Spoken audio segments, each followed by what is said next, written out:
अस्सलामु अलैकुम वरहमतुल्लाहि वबरकातुह।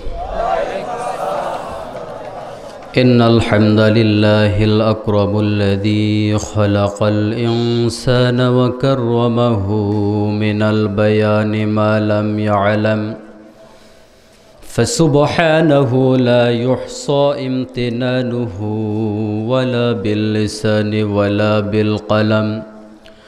नशहदु अल्ला इलाहा इल्लल्लाहु व अन्ना मुहम्मदन अब्दुहु व रसूलुहु अल्लज़ी अरसलहु बिल हक़्क़ि बशीरन व नज़ीरा वदाइयन इलल्लाहि बिइज़्निहि वसिराजम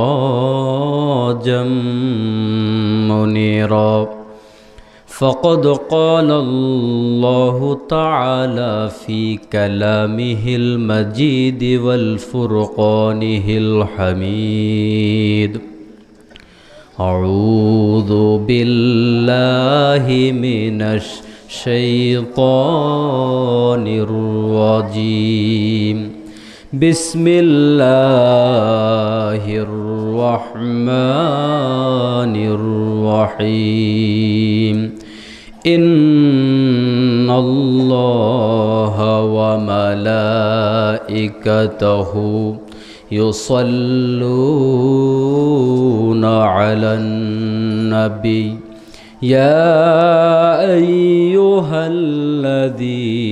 आमनू सल्लू अलैहि वसल्लिमू तस्लीमा। अल्लाहुम्मा सल्लि अला मुहम्मद व अला आलि मुहम्मद कमा सल्लैता अला इब्राहीम व अला आलि इब्राहीम इन्नका हमीदुम मजीद। अल्लाहुम्मा बारिक अला मुहम्मद व अला आलि मुहम्मद कमा बारकता अला इब्राहीम व अला आलि इब्राहीम इन्नका हमीदुम मजीद।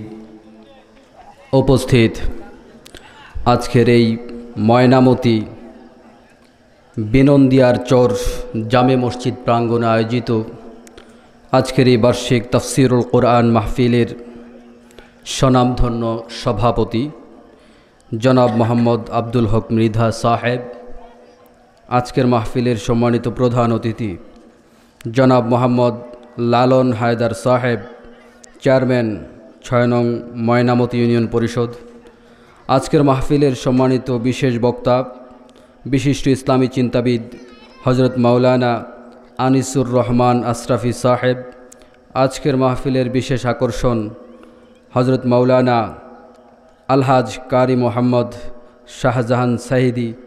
আজকের মাহফিলে এছাড়াও আলোচনা পেশ করেছেন আলহাজ হজরত মাওলানা মোহাম্মদ নবী নওয়াজ সিদ্দিকী সাহেব। আজকের মাহফিলে এছাড়াও আলোচনা করেছেন হজরত মাওলানা মোহাম্মদ মাহবুবুর রহমান সাহেব। আমার সম্মুখে উপস্থিত রয়েছেন আমার বাবার বয়সী মুরব্বিয়ানি কেরাম, যুবক ভাইয়েরা, মাসুম কচিকাঁচা বাচ্চারা, পর্দার অন্তরালের মা এবং বোনেরা। আলোচনার শুরুতে আবারও আপনাদেরকে সালাম জানাই, আসসালামু আলাইকুম ওয়া রাহমাতুল্লাহ। আপনারা কেমন আছেন? সবাই ভালো আছেন?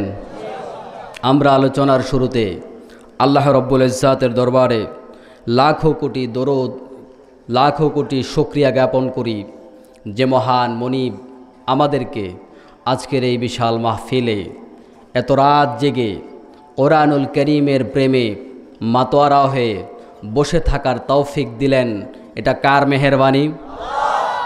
সে মহান মনিবের জন্য, সে মহান রব্বুল ইজ্জাতের জন্য আকাশ বাতাস মুখরিত করে হৃদয়ের সবটুকুন আবেগ এবং অনুভূতি দিয়ে সবাই সমস্বরে বলছি আলহামদুলিল্লাহ। রব্বানা লাকাল হামদ হামদান কাসীরান طيبا مباركا فيه ইয়া রব্বি লাকাল হামদু কামা ইয়ামবাগি লিজালালি ওয়াজহিকা ওয়া আযীমি সুলতানিকা। বিশ্বনবী জনাবে মুহাম্মদুর রাসূলুল্লাহ সাল্লাল্লাহু আলাইহি সাল্লামের দরবারে দরুদ এবং সালাম পড়ে নিচ্ছি। সবাই বলি সাল্লাল্লাহু আলাইহি ওয়াসাল্লাম। শুহাদাদের সর্বোচ্চ জান্নাতুল ফিরদাউস মর্যাদা কামনা করছি। বদর উহুদ থেকে আজকের এই দিন পর্যন্ত যারা ইসলামকে বিজয় করার জন্য জীবন দিয়েছেন, যারা জীবন দিয়েছেন 52-এর ভাষা আন্দোলনে, তাদের মধ্য থেকে যারা ঈমানদার, যারা 71-এর স্বাধীনতা যুদ্ধে জীবন দিলেন, তাদের মধ্য থেকে যারা ঈমানদার, আল্লাহ রব্বুল আলামিন তুমি সকল ঈমানদার ভাইদেরকে জান্নাতের সর্বোচ্চ মাকাম দান করো। সবাই বলি আমিন। আমরা আল্লাহ রব্বুল ইজ্জাতের কোরআনুল কারীমের কথা শুনতে এসেছি। কার কথা? সবাই বলেন কার কথা? আল্লাহর কোরআনুল কারীমের ভেতরে সবগুলা কথা কে বলেছেন? এতে কোনো সন্দেহ আছে? এই কথাগুলা যাদের ভালো লাগবে তারা মুমিন। তারা কি? যাদের ভালো লাগবে না তারা কি মুমিন না মুনাফিক? আর যারা অস্বীকার করবে তারা মুসলমান না কাফের? এই কয়েক শ্রেণীর মানুষ আজকের বাংলাদেশে আছে না নাই? আমাদের এই কুমিল্লা জেলায় থাকার সম্ভাবনা আছে না নাই? এই ময়নামতি এলাকায় মনে হয় থাকার সম্ভাবনা নাই? আছে। আল্লাহর কুরআনুল কারীম কারোর অন্তরের ভিতরে আনন্দ তৈরি করে, আবেগ তৈরি করে, ভালোবাসা তৈরি করে, আর কারোর অন্তরের ভিতরে জ্বালা তৈরি করে দেয়। ঠিক কিনা বলেন? আল্লাহ রব্বুল আলামিন বলেন, وَإِذَا تُلِيَتْ عَلَيْهِمْ آيَاتُهُ زَادَتْهُمْ ঈমানা। আল্লাহু আকবার। আল্লাহ রব্বুল আলামিন বলেন, যাদের সামনে আমার কোরআনুল কারীমের আলোচনা করার পরে ঈমান বেড়ে যায়, যাদের অন্তরে আনন্দ তৈরি হয়ে যায়, যাদের অন্তরটা খুশিতে ভরে যায়, তারা হলো মুমিন। তারা কি? আর এক শ্রেণীর মানুষ আছে যারা আল্লাহর কোরআনুল কারীম শোনার পরে তাদের অন্তরের ভিতরে জ্বালা তৈরি হয়, তাদের অন্তরের ভিতরে আনন্দ পায় না, বরং তারা বিরক্ত ভাব নেয়। এমন লোক আছে না নাই? আল্লাহ রব্বুল আলামিন কোরআনুল কারীমের ভেতরে বললেন, ওয়ানুনাজ্জিলু মিনাল কুরআনি মা হুয়া শিফাউন ওয়া রাহমাতুল লিল মুমিনিন ওয়া লা ইয়াজিদুজ যালিমিনা ইল্লা খাসারা। আল্লাহ তাআলা বলেন, আমি আমার কোরআনুল কারীমকে তোমাদের জন্য রহমত করে প্রেরণ করলাম। আমার পক্ষ থেকে বান্দার জন্য যত রহমত আছে, যত দয়া আছে, সব চাইতে বড় দয়ার নাম হলো কোরআন। সবচেয়ে বড় দয়ার নাম কি বলেন? আল্লাহ রব্বুল আলামিন এই কোরআনুল কারীমের মাধ্যমে বান্দাদেরকে তার জান্নাতের পথ দেখান। এজন্য আল্লাহ তাআলার পক্ষ থেকে বান্দার জন্য সব চাইতে বড় নেয়ামত হলো কোরআন। বান্দার জন্য সব চাইতে বড় শুভ সংবাদ হলো বান্দাকে আল্লাহ তাআলা কোরআন দিয়েছেন। এই কোরআনুল কারীম আল্লাহ তাআলার পক্ষ থেকে কিছু মানুষ গ্রহণ করে রহমত হিসাবে। এই কোরআনুল কারীমকে ধারণ এবং গ্রহণ করে, কোরআনুল কারীম থেকে আমল করে, কোরআনুল কারীম শুনে মজা পায়, কথা বলে মজা পায়, ব্যবহার করে মজা পায়, জীবনে আমল করে মজা পায়, তাদের জন্য হলো কোরআন রহমত। শুধু রহমত নয়, বরং শেফা। আল্লাহ রব্বুল আলামিনের এই কোরআনুল কারীম তাদের অন্তরের রোগকে দূর করে দেয়, তাদের শরীরের রোগকে দূর করে দেয়, তাদের সমাজের রোগকে দূর করে দেয়, তাদের রাষ্ট্রের রোগকে দূর করে দেয়। কলুষিত পৃথিবী, অন্ধকারাচ্ছন্ন পৃথিবী, অসভ্য পৃথিবী, জঘন্য পৃথিবী, সন্ত্রাসময় পৃথিবীকে একটা শান্তিময় পৃথিবী হিসাবে কোরআনুল কারীম উপহার দেয়। সুবহানাল্লাহ। আমার বন্ধুগণ, কোরআনুল কারীমের বৈশিষ্ট্য হলো কোরআন আপনার আমার উপর রহমত বর্ষণ করে। কোরআনুল কারীম আমার জন্য আপনার জন্য রহমত নিয়ে আসে, পাশাপাশি আমার আপনার সব রোগ দূর করতে সক্ষম না অক্ষম? আমার বন্ধুগণ, একদিকে আল্লাহ রব্বুল আলামিন বললেন মুমিনের জন্য কোরআন রহমত, মুমিনের জন্য কোরআন শেফা। রহমতও খুশির বিষয়, শেফাও খুশির বিষয়। কারণ হলো বন্ধুগণ, একজন মানুষের জন্য সবচাইতে বড় দুঃখের বিষয় হলো যখন মানুষটা অসুস্থ থাকে, যদি তাকে শুশ্রূষা দেওয়ার মতো, সেবা দেওয়ার মতো, ঔষধ খাওয়ানোর মতো কোনো লোক না থাকে, এই সময়টার চাইতে দুঃখের আর কিছুই হতে পারে না, ঠিক কিনা বলেন? তাহলে মানুষ সবচাইতে বেশি খুশি হয় ঔষধ পেলে, মানুষ সবচাইতে বেশি খুশি হয় শেফা পেলে, মানুষ সবচাইতে বেশি খুশি হয় অন্যের উপকার পেলে, সাহায্য পেলে। আল্লাহ রব্বুল আলামিন বললেন, কোরআনুল কারীম তোমাদের জন্য সবচাইতে বড় সাহায্য, সবচাইতে বড় ঔষধ, সবচাইতে বড় দোয়া। কিন্তু এই ঔষধ পাওয়ার পরে এক শ্রেণীর লোক খুশি হয় না, এই রহমত পাওয়ার পরে এক শ্রেণীর লোক খুশি হয় না। কারণ কাফেরদের রহমত ভালো লাগে না, ঠিক কিনা বলেন?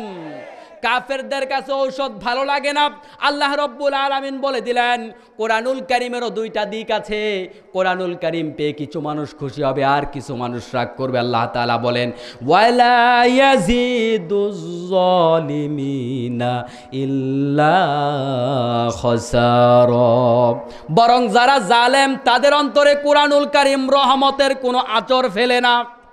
যারা জালেম তাদের অন্তরে কোরআনুল কারীম রহমত ঢালে না। যারা জালেম তাদের অন্তরের ব্যথা কোরআনুল কারীম বাড়িয়ে দেয়। যাদের অন্তরের ভিতরে কপটতা আছে, কুটিলতা আছে, তাদের অন্তরের ভিতরে কোরআন অনেক বেশি ব্যথা তৈরি করে দেয়। আমার বন্ধুগণ, আমার সামনে যারা কোরআনুল কারীম থেকে কথা শুনছেন, আপনার ঈমানটাকে এক্ষুনি যাচাই করুন। ইমাম সাহেব অথবা বক্তা অথবা যারা খুতবা দেয়, তারা আপনার সামনে যখন কোরআনুল কারীম থেকে কথা বলবেন, তখন যদি দেখেন সবগুলা কথা আপনার মধুময় মনে হয়েছে, বুঝবেন আপনার ঈমান ঠিক আছে। আর যখন দেখবেন কোরআনুল কারীমের কোনো কথা আপনার ভালো লেগেছে, আবার কোনো কথা আপনার অন্তরের ভিতরে জ্বালা ধরেছে, তবে বুঝতে হবে যদিও আপনি মুসলমানের সন্তান, আপনার ভিতরে মুনাফিকি আছে, ঠিক কিনা বলেন? আমার বন্ধুগণ, এই দুনিয়ার মানুষগুলা, এদের মধ্য থেকে যারা মুসলমান, আমরা বেশিরভাগ মুসলমানদের সামনেই কথা বলি। মুসলমানদের ভিতরে একটা শ্রেণী এমন আছে যারা কোরআনুল কারীমকে পছন্দ করে, সব জায়গায় কোরআন মানতে চায়। আর একটা শ্রেণী আছে কোরআনুল কারীমকে সব জায়গায় নিতে চায় না। আমার বন্ধুগণ, লক্ষ্য করবেন, আজকের বাংলাদেশে যারা মুসলমান আছে, এরা এমন কেউ নাই যে কোরআনুল কারীম মানে না। বরং বাংলাদেশের মুসলমানদের সব চাইতে বড় দোষ হলো এটা, কোরআনুল কারীমটা সব জায়গায় মানতে রাজি না, ঠিক কিনা বলেন? কোরআনুল কারীমকে মসজিদে মানতে রাজি, মসজিদ থেকে বের হইলে আর কোরআন মানতে রাজি না। কোরআনুল কারীমকে পরিবারের ভিতরে মানতে রাজি, পরিবার থেকে বের হইলে আর মানতে রাজি না। এই দেশের মানুষগুলা কোরআনুল কারীমের আলোকে কোরআনুল কারীমকে যেহেতু মানতে পারবে না, কোরআনুল কারীমকে ফাঁকি দেওয়ার জন্য জীবনকে অনেকগুলা ভাগ করেছে, ঠিক কিনা বলেন? শিশু জীবন, কিশোর জীবন, যৌবনকাল, বৃদ্ধকাল, চাকরি জীবন, কর্মজীবন, ধর্মীয় জীবন, আছে না নাই? আসলে জীবন সব মিলিয়ে একটাই, জীবনের ভিতরে কোনো ব্যবধান নাই। ইসলাম এসেছে আপনার গোটা জীবনটাকে ইসলামের ভিতরে ঢুকানোর জন্য। আপনি ধর্মীয় লাইফটা ইসলামের ভিতরে ঢুকাবেন, আর ধর্মীয় লাইফের বাইরে যত জীবন আছে, ধর্মীয় লাইফের বাইরে যত অঙ্গ আছে, সবটা অঙ্গ আপনি জাহিলিয়াত দিয়া চালাবেন, এর নাম ইসলাম নয়, ঠিক কিনা বলেন? আল্লাহ রব্বুল আলামিন বলেন, ইয়া আইয়ুহাল্লাযীনা আমানু দুখুলু ফিস-সিলমি কাফা। আল্লাহ তাআলা বলেন, মোমেন বান্দারা শুনে রাখো, আল্লাহ তাআলা মানুষের অন্তরের খবর জানেন। বাংলাদেশের মানুষগুলো এমন চরিত্রেরই বেশি, যারা কোরআনুল কারীমকে অস্বীকার করবে না, বরং কোরআনুল কারীমকে এক জায়গায় দাম দিকে আরেক জায়গায় লাত্তি দিবে, এমন সম্ভাবনা আছে না নাই? আপনি লক্ষ্য করবেন, ঈদগার ভেতরে কোরআন মানে, মসজিদের ভেতরে কোরআন মানে, মসজিদের ভেতরে আল্লাহু আকবার মানে, কিন্তু মসজিদ থেকে বের হওয়ার পর আল্লাহু আকবারের ধ্বনি আর ভালো লাগে না, ঠিক কিনা? আমার বন্ধুগণ, লক্ষ্য করবেন, এখানে যদি সারা মাহফিলে আমি আল্লাহু আকবার বলে তাকবীর দিতে থাকি, কারোর মনে কোনো কষ্ট যাবে না। কারণ তাকবীরে সওয়াব আছে না নাই? আল্লাহর নাম নিলে সওয়াব আছে না নাই? প্রত্যেকটা বার আল্লাহর নাম নিবেন আর আপনার আমল নামায় সওয়াব লেখা হতে থাকবে। কিন্তু বিষয়টা কি এমন যে মাহফিলে আল্লাহর নাম নিলে সওয়াব হয়, মসজিদে আল্লাহর নাম নিলে সওয়াব হয়, আর ক্যান্টনমেন্ট বাজারে কি আল্লাহর নাম নিলে গুনাহ হয়? সবাই কথা বলেন। ক্যান্টনমেন্টে আল্লাহর নাম নিলে গুনাহ হয় না, বরং সেখানেও সওয়াব হয়। কিন্তু আল্লাহু আকবার মাহফিলে বলেন সবাই খুশি, মাহফিল কমিটির সভাপতি খুশি, মেম্বাররা খুশি, চেয়ারম্যানরা খুশি। আর যদি আপনি বলেন কুমিল্লার অমক মসজিদে কেন হামলা হয়েছে, তার প্রতিবাদ স্বরূপ যদি আপনি ক্যান্টনমেন্টে নারায়ে তাকবীর আল্লাহু আকবার দেন, দেখবেন আপনার মেম্বার আপনার পক্ষে নাই, আপনার চেয়ারম্যান আপনার পক্ষে নাই। ঠিক কিনা বলেন? তাহলে এরা কেমন মুসলমানের বাচ্চা? এক জায়গায় আল্লাহু আকবার ভালো লাগে, আরেক জায়গায় ভালো লাগে না কেন? এই মাহফিলের মালিক আল্লাহ, মসজিদের জায়গার মালিক আল্লাহ, কিন্তু কুমিল্লা শহরের মালিক কি ভগবান? তাহলে এই জায়গায় আল্লাহু আকবার ভালো লাগে, ওই জায়গায় কেন ভালো লাগে না? আমরা যখন মাহফিলে এই কথাগুলা বলতে যাই, অনেকে বলে এই কথাগুলা বলবেন না, এই কথাগুলা বলবেন না। আপনি মুসলমানের বাচ্চা হয়ে আপনি আমাকে কিভাবে অনুরোধ করলেন? আপনি আমাকে বলে দিলেন হুজুর রাষ্ট্র নিয়ে কোনো কথা বলবো না। এটা বলা ঠিক না হুজুর, এই বিষয়ে আপনার কথা বলার দরকার নাই। আপনার কাছে বলবো সূরা মুলকটাকে কোরআন শরীফ থেকে কেটে দেন। পারবেন কাটতে? আপনি কেটে দেন সূরা মুলককে কোরআন শরীফ থেকে। আপনি স্টেজে ওঠার আগে আমাকে একটা সুন্দর স্লিপ ধরিয়ে দিলেন, হুজুর দল নিয়ে কোনো কথা বলবেন না। আমি আপনাকে বলবো কোরআনুল কারীম থেকে সূরা জুমার কেটে দেন। দলের নামে সূরা আছে না নাই? আপনি বলবেন হুজুর রাষ্ট্রের আইন নিয়ে কোনো কথা বলবেন না, সরকার নিয়ে কোনো কথা বলবেন না, অন্যায়ের বিরুদ্ধে কোনো কথা বলবেন না। আপনাকে বলবো আপনি সূরা শুআরা কেটে দেন কোরআনুল কারীম থেকে। পারবেন কেটে দিতে? বলেন। যদি কোরআনুল কারীম থেকে এই 3টা সূরা কাটতে না পারেন, আর এই 3টা সূরা কি আমার বানানো নাকি আল্লাহর বানানো? বলেন। যদি আল্লাহ রব্বুল আলামিন 3টা সূরা নাজিল করে থাকেন, যদি আপনি আল্লাহ বিশ্বাসী হয়ে থাকেন, আপনি কোন সাহসে মুসলমানের বাচ্চা হয়ে আমাকে অনুরোধ করেন? ঠিক কিনা বলেন? আমার বন্ধুগণ, শুরুতেই বলেছিলাম এই দেশের মানুষ কোরআন মানে না এমন নয়, বরং কোরআনটা সব জায়গায় মজা লাগে না। কোরআনটা যদি সব জায়গায় মজা লাগে, ওয়াইদা তুলিয়াত আলাইহিম আয়াতুহু জাদাতহুম ঈমানা, সব জায়গায় কোরআন শুনবেন, কোরআনকে সব জায়গায় দাম দিবেন, এমনটা যদি করতে পারেন তবেই আপনি পরিপূর্ণ মুসলমান। ঠিক কি না? এদেশের মানুষ কোরআনকে সব জায়গায় জায়গা দিতে চায় না, বরং কোরআনটাকে মানুষ ব্যবহার করে সুবিধা মতো। আজকে আলেমরাও কোরআনটাকে সুবিধা মতো ব্যবহার করা শুরু করেছেন। তাই বলে সব আলেম নয়। আল্লাহ রব্বুল আলামিন কোরআনুল কারীমের ভেতরে বললেন, ইয়া আইয়ুহাল্লাযীনা আমানু ওয়াবতাগু ইলাইহিল ওয়াসিলা, হে বিশ্বাসীরা তোমরা একটা ওসিলা তালাশ করো। এই ওসিলা তালাশের আয়াত দিয়ে সরমনায়ের ভাইয়েরা চিন্তা করলেন, আমার কাছে আসো, আমার মুরিদ হও। আয়াত এটাকে ব্যবহার করা শুরু করলো। সারসিনার ভাইয়েরা বললেন, আমার দরবারে মুরিদ হও, কারণ ওসিলার দরকার আছে জান্নাতে যাওয়ার জন্য। ফুরফুরার ভাইয়েরা বললেন, আমার দরবারে মুরিদ হও, ওসিলার দরকার আছে জান্নাতে যাওয়ার জন্য। প্রত্যেকটা দল, প্রত্যেকটা খানকা, প্রত্যেকটা দরবার আয়াতটাকে নিজের মন মতো ব্যবহার করা শুরু করলেন। কিন্তু আয়াতটার পরবর্তী ক্ষণে আল্লাহ তাআলা কি বলেছেন, এই আয়াতের পরের অংশটুকু বেশিরভাগ বক্তাই বলে না। কথা কি বুঝতে পেরেছেন? আল্লাহ রব্বুল আলামিন কোরআনুল কারীমের ভেতরে যে বক্তব্যগুলা দেন, প্রত্যেকটা আয়াতের ব্যাখ্যা কোরআনুল কারীমের ভেতরেই আছে। হয়তোবা তার পরের আয়াতে, নতুবা তার পরের সূরায়, অথবা অন্য কোনো আয়াতের ভেতরে আল্লাহ রব্বুল আলামিন বলে দিয়েছেন। আল্লাহ তাআলা বললেন, উসিলা কি হবে শুনে রাখো, ওয়াজাহিদু ফি সাবিলিহি লাআল্লাকুম তুফলিহুন। বান্দারা, আমি তোমাদেরকে জান্নাত দেব। জান্নাত পাওয়ার মতো কোনো আমল করার যোগ্যতা দুনিয়ার মানুষগুলার নাই। দুনিয়ার মানুষগুলা শুধুমাত্র নামাজ রোজা দিয়া জান্নাত পাবে না। ঠিক কিনা বলেন? কারণ হলো বন্ধুগণ, কেন বলতে পারেন? আপনার ঈমান, আপনার নামাজ, আপনার আমল আখলাক, আপনার হজ, আপনার যাকাত, আপনার সামান্যতম আল্লাহর পথে ব্যয়, এই ব্যয়টার পরিমাণ এত কম, এই পরিমাণটা আর জান্নাতের পরিমাণের সাথে যদি মিলান, তাহলে জান্নাতের দামের সাথে আপনার আমার আমলের কোনো মিল নাই, ঠিক কিনা বলেন? তাহলে কোন একটা উসিলা দিয়ে আল্লাহ তাআলা জান্নাত দিবেন, আর বান্দার কাছে আল্লাহর দ্বীনের পথে দেওয়ার মতো সব চাইতে বড় সম্পদ হলো মানুষের জীবন। তার চাইতে বড় কোনো সম্পদ মানুষের কি আছে বলেন? এর চেয়ে বড় কোনো সম্পদ আছে? আল্লাহ তাআলা বললেন, বান্দা তুমি তোমার নামাজ দিয়া হয়তো জান্নাত হাসিল করতে পারবা না, তোমার হজ যাকাত দিয়া, তোমার টাকা পয়সা দিয়া হয়তো আমার মনটাকে জয় করতে পারবা না, বরং তোমরা আমার পথে, আমার দিন কায়েমের জন্য সংগ্রাম করো।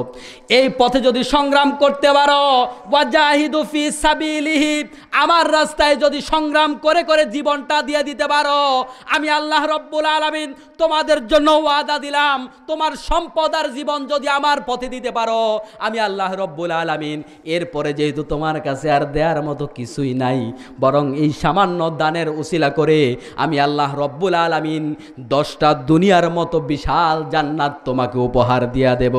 সুবহানাল্লাহ।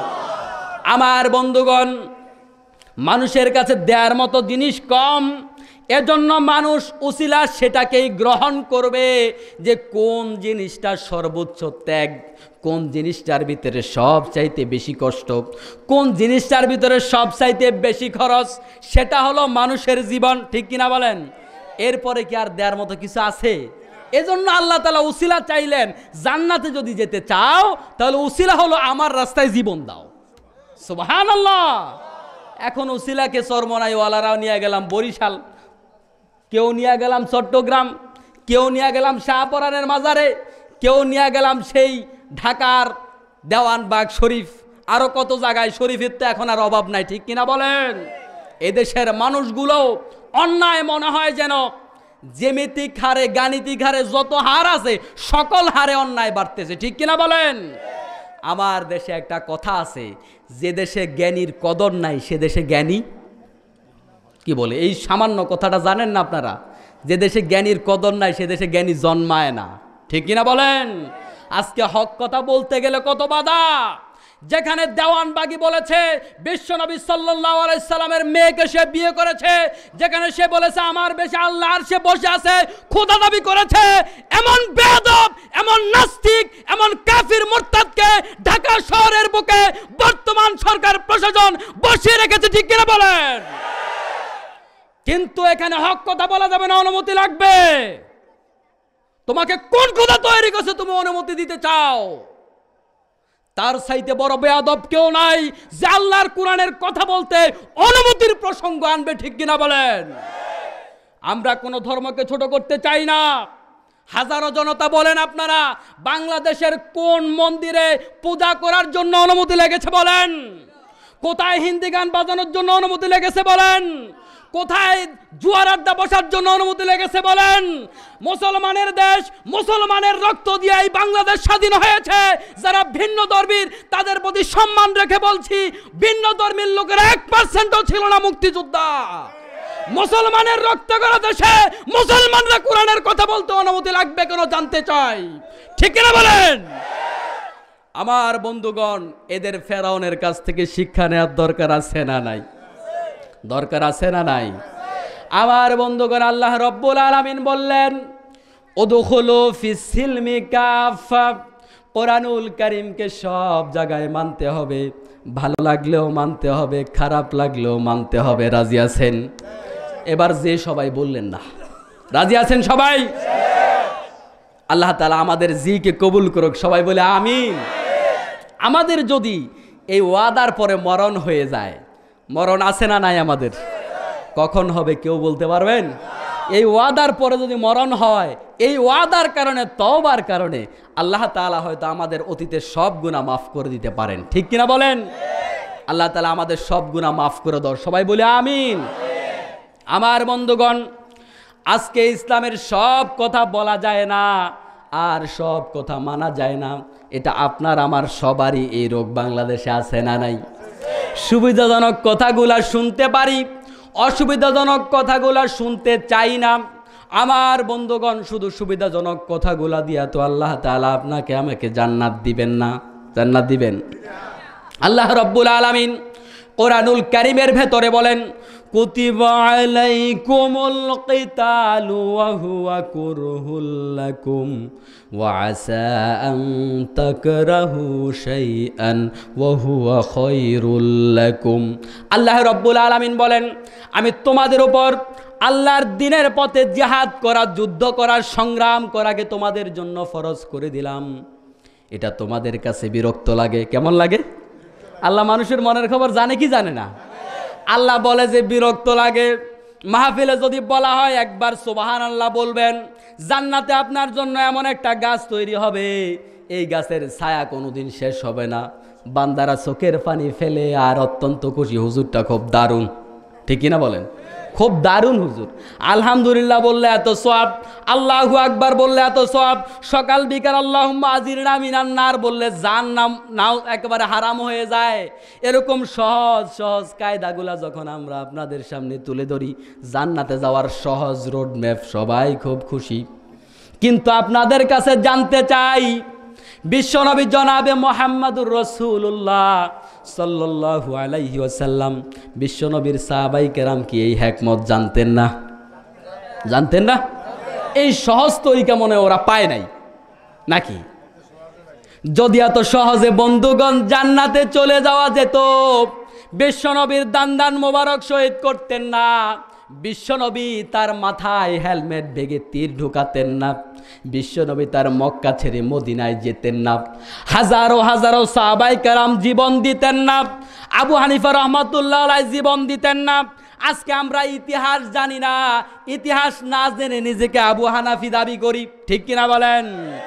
আপনি কি জানেন শুধুমাত্র হক কথা বলার কারণে ইমাম আবু হানিফা রহমাতুল্লাহ আলাইহি জেলখানায় মারা গিয়েছেন? কোথায় মারা গিয়েছেন বলেন? এই কথা কি জানেন? হানাফি দাবি করে, কিন্তু কোথায় মারা গেছে সেটা কি জানেন? যখন জেলখানার থেকে তার লাশটা বের হয়, তার পুরাটা শরীর ক্ষতবিক্ষত ছিল। চাবুকের আঘাতে, বেত্রাঘাতের কারণে পুরাটা শরীর নিশ্চিহ্ন করে দিয়েছিল জালিমেরা। ঠিক কিনা? আজকে আবু হানিফার অনুসারী দাবি করেন, কিন্তু ইসলামের জন্য একটু গালি শুনতেও রাজি নাই। ঠিক কিনা বলেন? ইসলাম পালন করতে রাজি, বিশ্বনবীর কথাগুলা জীবনে পালন করে করে। মিষ্টি খাওয়া সুন্নাত, সুন্নাত পালন করতে রাজি। কদু খাওয়া সুন্নাত, সুন্নাত পালন করতে রাজি। দাওয়াত খাওয়া আর দাওয়াত দেয়া সুন্নাত, এই সুন্নাত পালন করতে রাজি। কিন্তু বিশ্বনবী সাল্লাল্লাহু আলাইহি ওয়াসাল্লাম ইসলামের কথা বলে যে গালি শুনেছেন, গালি খাওয়া কি সুন্নাত না? বললেন না যে সবাই? গালি খাওয়া কি তাহলে সুন্নাত না? বিশ্বনবী ইসলামের কথা বলার কারণে তার জন্মভূমি ত্যাগ করেছেন। ইসলামের কথা বলার কারণে জন্মভূমি ত্যাগ করা কি তাহলে সুন্নাত না? বিশ্বনবী কি কারোর ক্ষতি করেছেন? বলেন সবাই। কারোর সাথে গালমন্দ করেছেন? কারোর মনে কষ্ট দিয়েছেন? জীবনে একটা মিথ্যা কথা বলেছেন? তাহলে জীবনে কাউকে কষ্ট দেন নাই, একটা মিথ্যা কথাও বলেন নাই, কারণ মনে আঘাত দেন নাই, এরপরেও তাকে গালি শুনতে হলো, বেহুশ হতে হলো, দেশ ত্যাগ করতে হলো। শিয়াবে আবু তালিবের গিরিপথের ভিতরে জেলখানায় 3 বছর আবদ্ধ ছিল। কত বছর? ওলামারা বলেন কথা সত্য না মিথ্যা? তাহলে মিষ্টি খাওয়া সুন্নাত হলে 3 বছর জেলে থাকাও সুন্নাত। ঠিক কিনা বলেন? এখন আমরা একটা মানতে রাজি, আর একটা মানতে রাজি না। এজন্য কবি তার কবিতার ভেতরে, গানের ভিতরে বলেছেন, সুন্নাত নয় শুধু দাওয়াতের মেহমান, সুন্নাত নয় শুধু খাওয়া শেষে মধুপান, আরো কিছু সুন্নাত আছে তুমি জানো কি? জানলেও জীবনে কখনো তা মানো কি? ঠিক কিনা বলেন? সুন্নাতে নয় শুধু নমনীয় আলাপন, সুন্নাতে প্রয়োজনে হুঙ্কার গর্জন। ঠিক কিনা বলেন? সুন্নাতে নয় শুধু মেষে চড়াতে যাওয়া, আরো সুন্নাতে হলো পাথরের আঘাত খাওয়া, মহাব্বতে তার খালিদ ওমর আলী আবু বকরের মতো পাশে থাকো কি, সুন্নাতে নয় শুধু দাওয়াতের মেহমান, সুন্নাতে নয় শুধু খাওয়া শেষে মধুপান, আরও কিছু সুন্নাত আছে তুমি জানো কি, জানলেও জীবনে কখনো তা মানো কি। আমরা কি মানি বলেন? জীবনের সব জায়গায় সুন্নাত মানি? আল্লাহ রাব্বুল আলামিন বলেছেন, লাকাদ কানা লাকুম ফি রাসূলিল্লাহি উসওয়াতুন হাসানাহ, তোমাদের জন্য বিশ্বনবীর জীবনীতে রয়েছে সবচাইতে বড় সুন্নাত। তোমাদের জন্য বিশ্বনবী হলেন একমাত্র আদর্শ। আমার বন্ধুগণ, আদর্শ কাকে বলে? আদর্শ মানে হলো এমন একটা মডেল, এমন একটা অনুকরণীয় ফর্মা, যেটা অনুসরণ করলে ভুল হওয়ার সম্ভাবনা নাই। এর নাম হলো আদর্শ। ঠিক কিনা বলেন? দুনিয়ার বুকে কি এমন কোন নেতা আছে যার জীবনে ভুল নাই বলেন? আমার বন্ধুগণ, আল্লাহ তাআলা কুরআনুল কারীমের ভেতরে বললেন, নবী হলো তোমাদের জন্য আদর্শ। সারা জীবন ভর কত নেতার পেছনে বললেন, অমুক নেতা আমার আদর্শ, তমুক নেতা আমার আদর্শ, কিন্তু সারা জীবনের জন্য আল্লাহর কুরআনুল কারীমের এই আয়াতটাকে স্বীকার করতে পারলেন না, বিশ্বনবী আমার আদর্শ। ঠিক কিনা বলেন? আমার বন্ধুগণ, আমাদের আদর্শটা এমন হয়ে গেছে, আমাদের উচিত ছিল আমাদের গোটা জীবনটা রাসূলের ডিজাইনে তৈরি করা, এর নাম হলো আদর্শ। কিন্তু আমাদের আদর্শ হয়ে গেল এমন, যেমন বন্ধুগণ লক্ষ্য করুন, কোনো মানুষ যদি চায় পাখি ড্রেস তৈরি করবে, পাখি ড্রেস চিনেন না? এটার জন্য জীবন দেয় না, চিনে আবার কেমনে, তাই না? এখন পাখি ড্রেস তৈরি করে দেন, আপনি গিয়া বললেন টেইলারের কাছে, পাখি ড্রেসের গলা একরকম, তার বডিটা একরকম, হাতা একরকম, যেটা অন্য ড্রেসের সাথে মিলে না। ঠিক কিনা বলেন? এটার আলাদা একটা কোয়ালিটি আছে না? এখন যেই টেইলারকে বানাইতে দিলেন, টেইলার গলা তৈরি করলেন পাকিস্তানি, বডি তৈরি করলেন ইন্ডিয়ান, হাতাগুলা দিলেন আমেরিকান, এটা কি পাখি ড্রেস হলো? এটা কি পাখি ড্রেস হয়েছে? এটা জগা খিচুড়ি একটা কিছু হয়েছে, এটা পাখি ড্রেস হয় নাই। আমার বন্ধুগণ, রাসূলের আদর্শ মানে হলো এমন, রাসূলকে মডেল মানার মানে হলো এমন, আপনি জামা গায়ে দেওয়ার সময় চিন্তা করবেন রাসূলের জামা কেমন ছিল, দাড়ি রাখার সময় চিন্তা করবেন রাসূলের দাড়ি কেমন ছিল, চুল রাখার সময় চিন্তা করবেন রাসূলের চুল কেমন ছিল, নামাজ পড়ার সময় চিন্তা করবেন রাসূলের নামাজটা কেমন ছিল, হজের সময় চিন্তা করবেন রাসূলের হজটা কেমন ছিল, ব্যবসার সময় চিন্তা করবেন রাসূলের ব্যবসাটা কেমন ছিল। ঠিক কিনা বলেন? জীবনের প্রত্যেকটা কাজ যদি রাসূলের ডিজাইনে করতে পারেন, এর নাম হলো সুন্নি। এর নাম কি? দাবি করে সুন্নি, মুখে দাড়ি নাই, আছে না নাই? দাবি করে সুন্নি, মাথায় টুপি নাই, নামাজ নাই, আছে না নাই? এরা সুন্নি না, বড় এরা শয়তান। ঠিক কিনা বলে? সুন্নি দাবি করে, একদম কাচ্চা, একদম সাচ্চা, ভিতরে লবণ, উপর দিয়া লেখা চিনি। ঠিক কিনা বলেন? সুন্নতের গোষ্ঠীও নাই।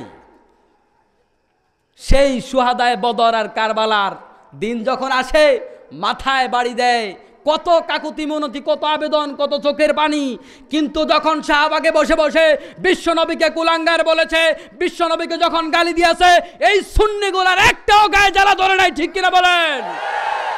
যার সামনে বিশ্বনবীকে গালি দেওয়ার পরে তার মনে আঘাত লাগবে না, আল্লাহর কসম সেই মুসলমান নয়। ঠিক কিনা?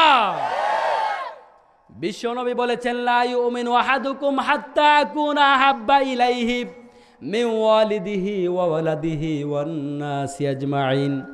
যে ব্যক্তি আমার জন্য জীবন দিতে পারবে না, আমার জন্য মরতে পারবে না, জীবনের সব ব্যক্তি, সব বিষয়, সব সম্পদের চাইতে আমাকে বেশি না ভালোবাসবে, সেই ব্যক্তি ঈমানদার নয়। কে বলেছেন? মুহাম্মাদুর। বিশ্বনবী বললেন, তার গোটা জীবন যদি আমার জীবনের চাইতে বেশি গুরুত্বপূর্ণ হয়, তবে সে মুমিন না, বরং আমি বিশ্বনবী সাল্লাল্লাহু আলাইহি ওয়াসাল্লামের জীবনীকে গুরুত্ব বেশি দিতে হবে। এখন বাঙালি মুসলমানের অবস্থা হলো এমন, রাসূলের উম্মাত, রাজনীতি হলো কার্ল মার্কসের মতো, অর্থনীতি হলো সমাজতন্ত্রের মতো, নামাজ হলো রাসূলের মতো, দাড়ি হলো ইন্ডিয়ান নায়কের মতো, টুপি হইল পাকিস্তানের মতো। এখন এটা কি সুন্নি না শয়তানি বলেন? কথা কি ভুল বললাম না সঠিক বললাম? আমার বন্ধুগণ, আমরা সুন্নি দাবি করি, কত মাসআলা হুজুরকে জিজ্ঞেস করি। আমি তো বলবো অনেক মাসআলার উত্তর আমরা দেই। নামাজের মাসআলা আমাদেরকে জিজ্ঞেস করে, আমরা উত্তর দেই। তালাকের মাসআলা নিয়ে হুজুরের কাছে আসে, হজ যাকাতের মাসআলা নিয়ে হুজুরের কাছে আসে, দুনিয়ার যত মাসআলা সব নিয়ে হুজুরের কাছে আসে। কিন্তু কোনো দিন এই কথা বলতে শুনলাম না, হুজুর আমি একজন রাজনীতিবিদ, রাজনীতির সুন্নত তরিকা বলেন। বলছে কেউ? তাহলে কি রাজনীতির সুন্নত তরিকা নাই? তাহলে বলতে হবে আপনাদেরকে নাই নাই। আমার বন্ধুগণ, বিশ্বনবীর জীবনী হলো এমন একটা জীবনী, তিনি ছিলেন পীর, তিনি ছিলেন আলেম, তিনি ছিলেন ইমাম, তিনি ছিলেন নেতা, তিনি ছিলেন শাসক, তিনি ছিলেন স্বামী, তিনি ছিলেন পিতা, তিনি ছিলেন যুদ্ধের সেনাপতি, তিনি ছিলেন ব্যবসায়ী। আপনার গোটা জীবনের জন্য এমন কোনো বিষয় নাই যেই বিষয়ের আদর্শ বিশ্বনবীর জীবনে নাই। সুবহানাল্লাহ। এখন আপনি বেছে বেছে কয়েকটা সুন্নাত গ্রহণ করবেন, আর বিশ্বনবী আপনাকে রাসূলের উম্মাত বলে স্বীকার করবে। আপনি কি করে ভাবলেন? এজন্য ইসলামকে গোটা জীবনে মানতে হবে। রাজি আছেন? সবাই রাজি আছেন? দুহাত তুলে আল্লাহকে দেখান, নারে তাকবীর। আল কোরআনের আলো, আল হাদিসের আলো। আমরা সূরা নাহাল থেকে অত্যন্ত অল্প সময়ের ভেতরে আপনাদের উদ্দেশ্যে কিছু কথা বলে বিদায় নেব ইনশাআল্লাহ। কুরআনুল কারীমের 16 নম্বর সূরা, সূরা নাহাল। কত নম্বর সূরা?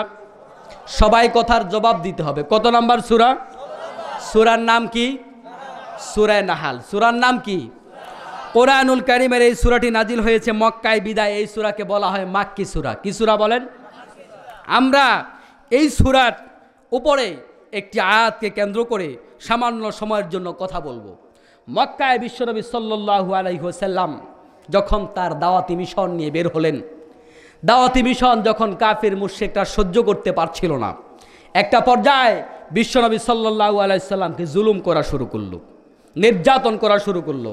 যারা বলল আলামিন তারা বলল কাজ্জাব, কদিন আগে বলল সত্যবাদী এখন বলে মিথ্যাবাদী। এরকম বিশ্বনবীর উপর যখন জুলুম নির্যাতনের মাত্রা অত্যন্ত বেড়ে গেল মক্কি জীবনের শেষ দিকে, এই সময় আল্লাহ রাব্বুল আলামিন বিশ্বনবীর দাওয়াতের সত্যতা প্রকাশ করে এবং শিরককে উৎখাত করার লক্ষ্যে বিশ্বনবীর দাওয়াত যারা গ্রহণ করবে তাদেরকে ধন্যবাদ দিয়ে, বিশ্বনবীর দাওয়াতের সাথে যারা বিরোধিতা করবে তাদেরকে কটাক্ষ করে, তাদের বিরোধিতা করে আল্লাহ রাব্বুল আলামিন এই সূরা নাজিল করলেন। এই সূরার ভেতরে আল্লাহ তাআলা 37 নম্বর আয়াতে কিছু গুরুত্বপূর্ণ মেসেজ তার গোলামদের জন্য দিয়েছেন। আসুন আমরা আলোচনা করি। আল্লাহ রাব্বুল আলামিন কুরআনুল কারীমের ভেতরে বলেন, ওয়ালাকাদ বাআসনা ফি কুল্লি উম্মাতির রাসূলা আন ইউবুদুল্লাহা ওয়াজতানিবুত তাগুত। আল্লাহ রাব্বুল আলামিন বললেন, ওয়ালাকাদ বাআসনা, নিশ্চয় আমি প্রেরণ করেছি। কে প্রেরণ করেছেন বলেন? ওয়ালাকাদ বাআসনা ফি কুল্লি উম্মাতির রাসূলা, প্রত্যেকটা যুগে প্রত্যেকটা সময়ে আমি আমার রাসূলদেরকে প্রেরণ করেছি দুনিয়ায়। তাহলে রাসূল প্রেরণ করার মালিক কে? আল্লাহ রাব্বুল আলামিন বললেন আমি রাসূল পাঠাই। তার মানে হলো দুনিয়াতে কেউ নবুয়তি দাবি করতে পারবে, কিন্তু দুনিয়ায় নবুয়তি দাবি করার লোক আছে না নাই? একটু আগে বললাম যার কথা এক শয়তান তো খোদাই দাবি করছে, নবুয়তি তো সহজ কথা, ঠিক কিনা বলেন? কিন্তু সামনে গাড়ি পেছনে গাড়ি আছে না নাই? শয়তানি করলে গাড়ির প্রটোকল, কিন্তু আল্লাহর দ্বীনের কথা বললে তার কোনো নিরাপত্তা নাই, ঠিক কিনা বলেন? আল্লাহ রাব্বুল আলামিন বললেন রাসূল আমি পাঠাই, সুতরাং রাসূলের নবুয়তির দাবি আমি আল্লাহর ঘোষণার পরে আর কেউ ঘোষণা দিতে পারবে? আনা খাতামুন নবী লা নাবিয়্যা বাদি, আমি যে রাসূল প্রেরণ করলাম বিশ্বনবী জনাবে মুহাম্মদুর রাসূলুল্লাহ সাল্লাল্লাহু আলাইহি ওয়াসাল্লামকে, এরপরে দুনিয়ার বুকে আর কেউ নবী হবে। কিন্তু গত কদিন আগে দেখলাম এক শয়তান বলল, বাংলাদেশের বক্তা নামের শয়তান, সে বলে আমি কাদেরী সম্প্রদায়ের লোক। হযরত আব্দুল কাদের জিলানীর আল্লাহর সাথে কথা হচ্ছিল একদিন। ভৈরবী বলছে, আল্লাহর সাথে কথা হলো, আল্লাহ তোমার কাছে এমন একটা জিনিস চাই। আল্লাহ বলল, কি চাও? সে বলল, আল্লাহ তুমি তো আমারে দিতে পারবা না। বলেন নাউজুবিল্লাহ। মুসলমান না কাফের বলেন? আমি নিজের কানে শুনেছি। বলল, আল্লাহ তোমার কাছে একটা জিনিস চাই। আল্লাহ তাআলা বললেন, কি চাও? সে বললেন, আল্লাহ আমি চাইলে তো তুমি দিতে পারবা না। সে আবার বলল, আল্লাহ বললেন, না তুমি চাও আমি তোমাকে দেব। সে বললেন, আল্লাহ আমারে আব্দুল কাদের জিলানী বলছে, আব্দুল কাদের জিলানী রেফারেন্স। আব্দুল কাদের জিলানী আল্লাহকে নাকি বলছে, আল্লাহ আমাকে নবী বানায়া দাও। আল্লাহ বললেন, না না আমি পারবো না। সে বললেন, আমি তো আগেই বলেছিলাম আল্লাহ তুমি পারবা না। তবে আল্লাহ রব্বুল আলামিন বললেন, তুমি এইটা ছাড়া যা চাও আমি সব দিয়া দেব। আব্দুল কাদের জিলানী বললেন, আল্লাহ আমার এই কাদেরী সম্প্রদায় যত শয়তান আসবে সব শয়তানকে তুমি মাফ করে দাও। আল্লাহ বললেন, হ্যাঁ আমি এইটা পারি, তোমার কাদেরী সম্প্রদায়ে যত লোক আসবে সবাইকে মাফ করে দিলাম। বলেন নাউজুবিল্লাহ। এদেরকে জুতা পিটা করবেন যেখানে পাবেন, ঠিক কিনা বলেন? এরা ইসলামটাকে শেষ করেছে। আমি তো বলি হিন্দি গান বাজানোর চাইতে এই সমস্ত শয়তানের ওয়াজ বাজানো বেশি জঘন্য। কারণ হিন্দি গান মানুষ অন্যায় হিসাবে বাজায়, কিন্তু ওয়াজটাকে মানুষ অন্যায় হিসাবে বাজায় না, ঠিক কিনা বলেন? শিরিক যারা কাফের মুশরিক তাদের কথা ভিন্ন। যারা সুদ খায় ঘুষ খায় মানুষ অন্যায় হিসাবে খায়, কিন্তু যারা বেদাত করে আল্লাহ এবং তার রাসূলের উপরে যারা কথা চাপিয়ে দেয়, মিথ্যারোপ করে, তারা কিন্তু এগুলাকে আমল হিসাবেই করে, ঠিক কিনা বলেন? এর জন্য অন্যান্য বদামল করলে তাওবার সুযোগ আছে, এরকম যারা বেদাতি তাদের জন্য তাওবার সুযোগ হয় না, ঠিক কিনা? এদেরকে কোথাও জায়গা দিবেন না। এরা সবচেয়ে বড় জঘন্য। যখন মসজিদ থেকে নামাজ পড়ানোর পর হেঁটে যাই, গত কদিন আগে আমি দেখলাম, আমি নিচের দিকে তাকিয়ে হাঁটতেছি আর কানে ভেসে আসলো বাংলাদেশের কথিত এক এমপি শিল্পী, নাম বললাম না, মহিলা। সে বিশ্বনবীর নামে আল্লাহর কোরআনের নামে অনেকগুলা কথা বলল। আমি লক্ষ্য করলাম চরম মিথ্যাবাদী চলছে, আর বাংলার মুসলমানেরা এই কথাগুলা চা দোকানের আসরে বসে বসে শুনছে, চোখের পানিও ফেলছে, বিশ্বাসও করছে। ইসলামের নামে ভিন্ন কিছু ছড়ানোটা বরং অন্যায় অপরাধ যারা ছড়ায়, অন্যায় অপরাধ যারা করে, যারা হিন্দি গান শুনে, ওইটার চাইতেও বেশি জঘন্য। কারণ ওইটার থেকে মানুষ একদিন ফিরে আসবে, কিন্তু এই বেদাত থেকে মানুষ কোনোদিন তওবা করবে না, ঠিক কিনা বলেন? আল্লাহ রাব্বুল আলামিন বললেন, ওয়ালাকাদ বাসনা ফি কুল্লি উম্মাতির রাসূলা, আমি আমার রাসূল প্রেরণ করলাম। এমন নয় যে শেষ জামানায় প্রেরণ করেছি, আগে প্রেরণ করি নাই। দুনিয়ার বুকে যত মানুষ প্রেরণ করলাম, কোন জগের মানুষ কিয়ামতের ময়দানে আমি আল্লাহকে বলতে পারবে না, আল্লাহ আমার কাছে তো কোনো সংবাদদাতা আসে নাই, আমার কাছে তোমার পক্ষ থেকে কোনো মেসেঞ্জার আসে নাই। এমন কথা যেন বলার সুযোগ না পায়। আল্লাহর কুরআনুল কারীমের ভেতরে প্রত্যেকটা কথা আল্লাহ তাআলা খুলে খুলে বলে দিয়েছেন।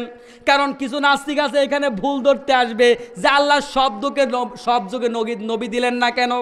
আল্লাহ তাআলা বললেন, ফি কুল্লি উম্মাহ, প্রত্যেক জাতির নিকটেই আমি নবী পাঠালাম। সুবহানাল্লাহ। নবীদেরকে কেন পাঠালেন শুনুন, কি হিসাবে নবীদেরকে পাঠালেন?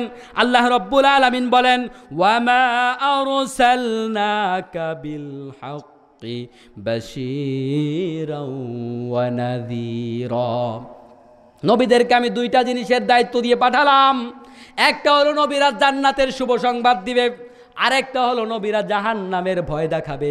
এই দুনিয়াকে যদি ভালো করতে হয় তাহলে জাহান্নামের ভয় দেখানো ছাড়া মানুষকে কোনোদিন ভালো করা যায় না, ঠিক কিনা বলেন? আজকে সবচাইতে বেশি প্রযুক্তির দিক থেকে এগিয়ে আছে আমেরিকা। আমেরিকা অপরাধের পরিমাণ বেশি না কম বলেন? আমেরিকার উপর দিয়ে যদি একটা পাখি উড়াল দিয়ে যায়, আমেরিকার কাছে জবাবদিহি করতে হয়। এত বেশি কন্ট্রোল করেছে তারা তাদের দেশটাকে, কিন্তু সেই দেশে চুরি আছে না নাই? বাংলাদেশের বেশি না কম? বেশি, বাংলাদেশের চাইতে। কারণ বাংলাদেশে রাত 12টায় দোকান খোলা থাকে, ওরা বিকেলবেলায় দোকান বন্ধ করে। সন্ত্রাসী ও দেশে বেশি না কম? ওরা শুধু মিডিয়ার ছাপাবাজির জোরে পৃথিবীর বুকে শান্তি স্থাপন করে নিজেদেরকে প্রমাণ করেছে, কিন্তু পৃথিবীর সবচাইতে বড় সন্ত্রাসী হলো আমেরিকা, ঠিক কিনা?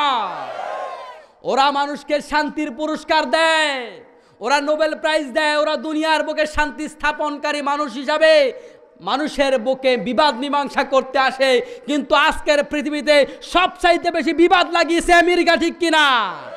এরা বিবাদ মীমাংসা করতে আসে, এরা করুণা দেখাতে আসে, কিন্তু মায়ানমারে মুসলমানদেরকে যে প্রত্যেক দিন জবাই করে দেওয়া হচ্ছে, কাশ্মীরে মুসলমানদেরকে জবাই করা হচ্ছে, কয় আমেরিকার প্রেসিডেন্ট তো একদিনের জন্য বিবৃতি দিল না, ঠিক কিনা?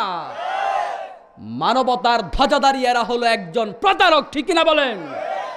আমার বন্ধুগণ, বিশ্বনবী হলেন এমন একজন মানুষ, তিনি শুধু মানবতাবাদী ছিলেন না, শুধুমাত্র মানবাধিকার প্রতিষ্ঠা করেছেন বিষয়টা এমন নয়, বরং বিশ্বনবী সাল্লাল্লাহু আলাইহি ওয়াসাল্লাম পশুর অধিকারও প্রতিষ্ঠা করেছেন, ঠিক কিনা বলেন? বিশ্বনবী বলেছেন, তোমরা যখন খাবার খাবে তোমাদের খাবারের ঝুঁটাটা পানির মধ্যে ফেলবে না, কারণ পানিতে যদি ফেলে দাও এই খাবারের রসটা নষ্ট হয়ে যায়, স্বাদটা নষ্ট হয়ে যায়, তখন বিড়াল, কুকুর, অন্যান্য প্রাণী খেয়ে মজা পায় না। সুবহানাল্লাহ। কুকুর বিড়ালের অধিকার পর্যন্ত বিশ্বনবী দিয়েছেন। আজ যারা মানবতার ধ্বজাধারী, 50 বছর আগের মানবতার কে কোথায় কাকে হত্যা করেছে সেটার খবর লয়, কিন্তু চোখের সামনে হত্যা হয় এটার বিচার হয় না, ঠিক কিনা বলেন? তাহলে এগুলো মানবতার পক্ষে কথা নয়, মানবতার নামে বরং দানবতা চলছে, ঠিক কিনা বলেন? শাসন নয় বরং শোষণ। আমার বন্ধুগণ, বিশ্বনবী হলেন এমন একজন নেতা, বিশ্বনবী নেতা কিনা বলেন? অনেকে নেতা মানতে চায় না। সাইয়্যিদেনা মাওলানা মুহাম্মদ যখন আরবিতে বলে তখন সবার ভালো লাগে, কিন্তু যদি বিশ্বনবীকে নেতা বলে অনেকের ভালো লাগে না। সাইয়্যিদুন অর্থ কি বলেন? সাইয়্যিদুন অর্থ কি? বিশ্বনবী হলেন এমন একজন নেতা, তার যারা কর্মী ছিল তারাও বিশ্বনবীর মৃত্যুর পরে নেতা হলো, এমন নেতাই তিনি তৈরি করেছেন। দেখা গেল হযরত ওমর রাদিয়াল্লাহু তাআলা আনহু বলেছেন, ফোরাত নদীর তীরে যদি একটা কুকুর না খেয়ে মারা যায়, আমি ওমরকে আল্লাহ রব্বুল আলামিনের দরবারে জবাব দিতে হবে। আল্লাহু আকবার। এরা হলো মানুষ, এরা হলো নেতা, ঠিক কিনা বলেন? আমার বন্ধুগণ, আল্লাহ রব্বুল আলামিন বললেন, وَمَا أَرْسَلْنَاكَ إِلَّا كَافَّةً لِلنَّاسِ بَشِيرًا وَنَذِيرًا। নামদারি সুন্নিরা মনে করবে রাসূল হয়তো দুই একটা বিষয়ের আদর্শ। আল্লাহ রাব্বুল আলামিন কোরআনুল কারীমে ক্লিয়ার করে দিলেন, কাফাতাল লিন্নাস, মানব জীবনের এমন কোনো বিষয় নাই যা আমার রাসূলের জীবনে নাই। সুবহানাল্লাহ। কোরআনুল কারীম মানুষের প্রত্যেকটা অন্তরের ঘুমন্ত প্রশ্নের জবাবও দিয়ে দেয়, কারণ মানুষ মনে করতে পারে হয়তো বিশ্বনবীর জীবনে সব কিছু পাওয়া যাবে না, কিছু আইন হয়তো নিজে বানানো লাগবে। আল্লাহ তাআলা ক্লিয়ার করে দিলেন, কোনো আইন নিজে বানানো লাগবে না, বরং বিশ্বনবীর জীবনের সব কথা তোমরা পেয়ে যাবা। এরপর আল্লাহ রাব্বুল আলামিন কোরআনুল কারীমের ভেতরে বিশ্বনবীর দায়িত্ব এবং কর্তব্য বর্ণনা করলেন। হুয়াল্লাযী আরসালা রাসূলাহু বিল হুদা ওয়া দীনিল হক লিইয়ুযহিরাহু আলাদ-দীনি কুল্লিহি ওয়ালাউ কারিহাল মুশরিকুন। আল্লাহ রাব্বুল আলামিন বলেন, হুয়াল্লাযী আরসালা রাসূলাহু বিল হুদা, তিনি হলেন সেই খোদা যিনি রাসূলকে প্রেরণ করলেন হেদায়েতের সহিত। তার মানে হলো হেদায়েত হলো রাসূলের পথে। কার পথে? রাসূলের পথে হলো হেদায়েত। রাসূলের পথের বাইরে গিয়া কোনো হেদায়েত নাই। যেই পীর আপনাকে আল্লাহ এবং তার রাসূলের কথা বলবে না, যদি আপনি দেখেন সেই পীর আকাশ দিয়ে উড়াল দিতে পারে, আপনাকে ভেবে নিতে হবে, ধরে নিতে হবে এটার নাম জাদু, এটা কেরামতি না, ঠিক কিনা বলেন? আমার বন্ধুগণে, দেশের মানুষ সহজ সরল, কারোর কাছে দুই একটা কেরামতি দেখলেই মনে করে আল্লাহর খাস ওলি। পরনে লুঙ্গিলাই মানুষ মনে করে তাকেও আল্লাহর ওলি আছে না নাই? জীবনে নামাজ পড়ে না, পর্দার কোনো গুরুত্ব নাই, মানুষ মনে করে আল্লাহর ওলি। তার কাছেও মানুষ যায় কি যায় না? একটা সূত্র মনে রাখবেন, যার কাছে আল্লাহর কোরআনুল কারীমের আনুগত্য নাই, যার কাছে ফরজ নাই, এমন শয়তানদেরকে আল্লাহ তাআলা কখনো ওলি বানায় না, ঠিক কিনা বলেন? এজন্য যে লোক ফরজ তরক করবে, তার হাজারো মুজিজা দেখার পরে তাকে আল্লাহর ওলি ভাবার, পীর ভাবার কোনো কারণ নাই, বরং ভাবতে হবে লোকটা জাদুকর। কথা কি বুঝতে পেরেছেন? আল্লাহ রব্বুল আলামিন বললেন বিল হুদা, হেদায়েতের সব কথা আছে রাসূলের জীবনীতে। যদি হেদায়েত পেতে চাও তবে রাসূলের জীবনী অনুসরণ করো, যদি আল্লাহর ভালোবাসা পেতে চাও তবে কার জীবনী অনুসরণ করতে হবে? আল্লাহ রব্বুল আলামিন বলেন ইন কুনতুম তুহিব্বুনাল্লাহা ফাত্তাবিউনি ইউহিব্বুকুমুল্লাহ। আল্লাহ তাআলা বলেন তোমরা যদি আমি আল্লাহকে পেতে চাও তবে আমার রাসূলকে ভালোবাসো। সুবহানাল্লাহ। রাসূলকে ভালোবাসলে কাকে পাওয়া যাবে? রাসূলকে। এখন আমাদের ভালোবাসা হলো বছরে একবার, বছরে দুইবার। আর পৃথিবীর এখন ধর্মটাই হয়ে গেছে দিবস ভিত্তিক। বিশ্ব মা দিবস আছে না নাই? বিশ্ব বাবা দিবস আছে না নাই? বিশ্ব ভালোবাসা দিবস আছে না নাই? এরা আসলে অভিনয় করে। বিশ্ব বাবা দিবস মানে কি? আমার গোটা জীবনের পুরা দিনটাই, পুরা বছরটাই হলো বাবা দিবস, ঠিক কিনা বলেন? প্রত্যেকটা দিন আমার মা দিবস, প্রত্যেকটা দিন আমার ভালোবাসা দিবস।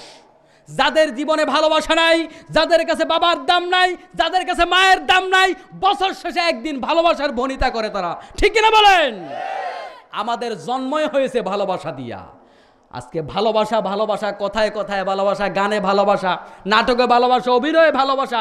ভালোবাসা এত বেশি বেড়েছে, এই ভালোবাসাটা গোপন জিনিস, যখন এটা ওপেন হয়েছে দুনিয়ার থেকে ভালোবাসা চিরতরে উঠে গেছে, ঠিক কিনা বলেন? ভালোবাসার গান যত বেড়েছে দুনিয়ায় তালাক বেড়েছে না কমেছে? তো ভালোবাসা বাড়লে তো তালাক বাড়ার কথা না। ভালোবাসার গান যত বেড়েছে দর্শন বেড়েছে না কমেছে? কেন? ভালোবাসার গান থাকলে তো দর্শন কমার কথা। ভালোবাসার গান যত বেড়েছে এদেশে হত্যা তত বেড়েছে না কমেছে?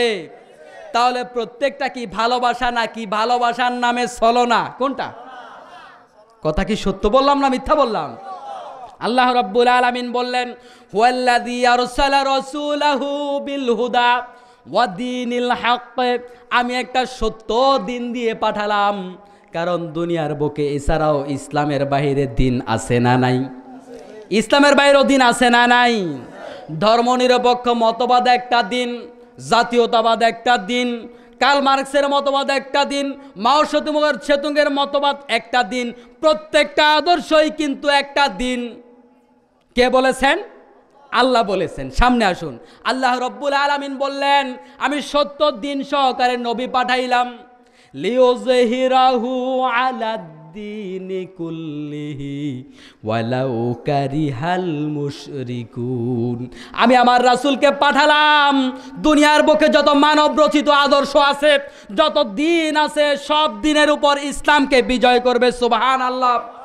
তাহলে আল্লাহ তাআলা বললেন সব দিনের উপর ইসলাম বিজয় করবে, তার মানে হলো রাসূলের আদর্শের বাহিরেও দুনিয়ায় দিন আছে না নাই? তাহলে ইসলাম একটা দিন, হিন্দুত্ববাদ একটা দিন, খ্রিস্টানদের একটা দিন, বৌদ্ধদের একটা দিন, ইহুদিদের একটা দিন, এবং অন্যান্য দলীয় আদর্শগুলা প্রত্যেকটাই আলাদা আলাদা দিন। আল্লাহ তাআলা বললেন আমি আমার রাসূলকে নামাজের জন্য পাঠাই নাই, যদিও নামাজ এই দিনের ভিতরে আছে। আমি আমার রাসূলকে যাকাতের জন্য পাঠাই নাই, যাকাতও এই দিনের ভিতরে আছে। রাসূলকে হজের জন্য পাঠাই নাই, হজও কিন্তু এই দিনের ভিতরে আছে। এই সবগুলা দিনের এক একটা অংশ, কিন্তু আমি রাসূলকে পাঠিয়েছি সকল দিনের উপর বিজয়ের জন্য। সুবহানাল্লাহ। আজকের দিন কি বিজয় বেশে আছে বলেন? ইসলাম কি সবার উপরে নাকি সবার নিচে? আমার তো মনে হয় বাংলাদেশের সবার নিচে, ঠিক কিনা? আল্লাহ রব্বুল আলামিন বললেন আমার রাসূল তোমাদেরকে নামাজের দাওয়াত দিবে, এটা সত্য কথা। তোমরা নামাজ কায়েম করো, রোজার যাকাত দাওয়াত দিবে, রোজা রাখো, হজ যাকাতের দাওয়াত দিবে, হজ যাকাত করো। কিন্তু মৌলিকভাবে আমি আমার রাসূলকে একটা দায়িত্ব দিয়ে পাঠালাম, এটা নামাজ রোজা হজ যাকাত নয়।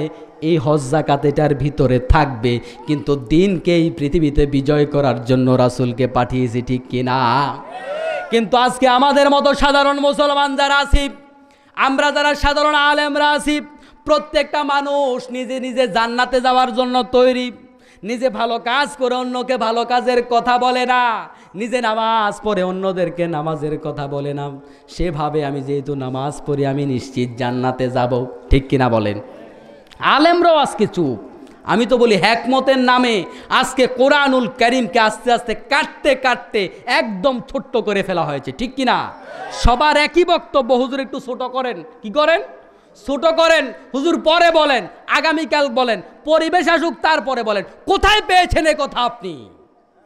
বলে যে জীবন বাঁচানো ফরজ। কি বলে?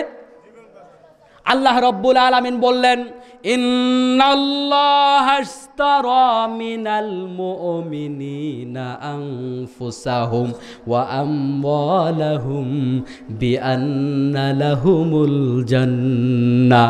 আল্লাহ রব্বুল আলামিন বললেন, বান্দা তোমার জীবন আমার রাস্তায় দেয়া ফরজ। কি করা ফরজ? আল্লাহ বললেন জীবন দেয়া ফরজ, আপনি বললেন জীবন বাঁচানো ফরজ। কোনটা সত্য? আল্লাহর কথা সত্য নাকি আপনার কথা সত্য? আপনি এই কথা কোথায় পাইলেন? জীবন বাঁচানো ফরজ। আল্লাহ রব্বুল আলামিন বললেন, যেই বান্দা, যেই গোলাম আমার সাথে তার সম্পদ দিয়ে দেওয়ার ওয়াদা করবে, তার জীবন দিয়ে দেওয়ার ওয়াদা যদি কোনো বান্দা আমার সাথে করতে পারে, আমি আল্লাহ তাআলা তার সাথে চুক্তিতে আবদ্ধ হলাম, জান্নাত দিয়া দেব। সুবহানাল্লাহ। আমার বন্ধুগণ, বলছিলাম বিশ্বনবী দ্বীনের প্রচারের জন্য আসেন নাই, বরং দ্বীন কায়েম করার জন্য এসেছেন, ঠিক কি না? আজকে প্রত্যেকটা আলেম, প্রত্যেকটা সাধারণ মুসলমান ব্যক্তি জীবনে ইসলাম পালন করতেছি, কিন্তু আমাদের দেশে কি ইসলাম আছে? আইনের ভিতরে কি ইসলাম আছে? সংসদে কি ইসলাম আছে? সমাজের বিচার কি কোরআন দেয়া হয়? ইসলামের কোনো একটা আইন এই দেশের কোনো জায়গা নাই। মসজিদ থেকে বের হইলে ইসলামের আর কোনো দাম নাই। কিন্তু আল্লাহ তাআলা বললেন, আমি এই কোরআন দিয়েছি সবার উপরে রাখার জন্য, ঠিক কিনা? কোরআন দিয়েছি সবার উপরে মর্যাদা দেওয়ার জন্য। দুনিয়ার সকল মতাদর্শকে খতম করে সেখানে কোরআন কায়েম করবে, এজন্যই তো আমি কোরআন দিয়েছিলাম। কিন্তু আমরা কোথায় পেলাম জীবন বাঁচানো? আমরা কোথায় পেলাম এমন হিকমত? আমার বন্ধুগণ, এরপরে আল্লাহ রব্বুল আলামিন বললেন, আমি প্রত্যেক যুগে নবী রাসূল প্রেরণ করলাম। তারা কি কাজ করলেন? আনি'বুদুল্লাহ ওয়াজতানিবুত তাগুত। নবী রাসূলকে পাঠানোর পরে তারা দুইটা কাজ করলেন। একটা হলো আনি'বুদুল্লাহ, দুই নাম্বার হলো ওয়াজতানিবুত তাগুত। কয়টা কাজ? দুইটা কাজ করলেন। একটা হলো আল্লাহর গোলামি করতে হবে, আরেকটা হলো তাগুতকে অস্বীকার করতে হবে। আমার আলোচনার শুরুতে ফিরে যান। প্রথমে বলেছিলাম এদেশের মানুষ কোরআন অস্বীকার করে না, বরং এদেশের মানুষ আল্লাহকেও খুশি রাখে, শয়তানকেও খুশি রাখে, ঠিক কিনা বলেন? শয়তানিও করে, আল্লাহর আইনও মানে। আল্লাহ রব্বুল আলামিন বললেন, আনি'বুদুল্লাহ ওয়াজতানিবুত তাগুত। যেখানে আলো আছে সেখানে অন্ধকার থাকার অধিকার নাই। যেই আলো অন্ধকার দূরীভূত করতে পারে না তার নাম আলো না, ঠিক কিনা বলেন? যেখানে আবু জেহেল আছে সেখানে মুহাম্মাদুর রাসূলুল্লাহ যদি থাকে, দ্বন্দ্ববাজার সম্ভাবনা আছে না নাই? যেখানে মুসা আলাইহিস সালাম আছে সেখানে যদি যদি ফেরাউন থাকে সেখানে দ্বন্দ্ব বাজার সম্ভাবনা আছে না নাই? তাহলে এই দুই জিনিস একসাথে চলতে পারে না। হক এবং বাতিল একসাথে চলতে পারে না। যা আল হক ওয়া জাহাকাল বাতিল। আল্লাহ রব্বুল আলামিন কোরআনুল কারীমের ভেতরে বললেন, সাচ্চা মুমিন যদি কেউ হতে হয় তাহলে তার জন্য শর্ত হলো ফামান ইয়াকফুরু বিত-তাগুতি ওয়া ইউমিন বিল্লাহি ফাকাদ ইসতামসাকা বিল উরওয়াতিল উসকা। আল্লাহ তাআলা বলেন, ফামান ইয়াকফুরু বিত-তাগুতি, যে তাগুদের সাথে কুফরি করবে। তাগুত কারা? যারা নিজেরা মাহফিল করে না, কোরআন পড়ে না, কোরআনের মাহফিল হতে দেয় না, তাদের নাম হলো তাগুত, ঠিক কিনা বলেন? আমার বন্ধুগণ, যারা কাফির তারা কোরআন মানে না, আর যারা তাগুত তারা নিজেরা কোরআন তো মানেই না, কিন্তু অন্যদেরকেও কোরআন মানতে দেয় না, কোরআন মানতে বাধা দেয়। এমন লোক আছে না নাই? শুধু সব পাকিস্তানে আছে, বাংলাদেশে নাই? আছে না নাই? তারা মুসলমান না কাফের? আল্লাহ রব্বুল আলামিন কোরআনুল কারীমের ভেতরে বললেন, ওয়াকালাল্লাযীনা কাফারু লা তাসমাউ লিহাদাল কুরআনি ওয়ালগাউ ফীহি লাআল্লাকুম তাগলিবুন। আল্লাহ রব্বুল আলামিন বলেন, ওয়াকালাল্লাযীনা কাফারু, কাফেররা বলে। কারা বলে?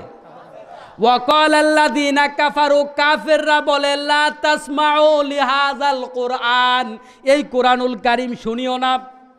আর এদের মধ্যে যারা আরেকটু পাওয়ারফুল নেতা তারা বলে ওয়াল গাউফি, ওখানে 44 দ্বারা দিয়া দাও। যারা দুর্বল কাফের তারা বলে ওখানে যাইও না, ওয়াজ শুনিও না। আর যারা একটু পাওয়ারফুল লিডার আছে তারা বলে ওয়াল গাউফি, ঝামেলা লাগায়া দাও। লাআল্লাকুম তাগলিবুন, কারণ তোমার দলের ভিতরে চরিত্র নাই, তোমার দলের ভিতরে গাঁজা আছে, হিরোইন আছে।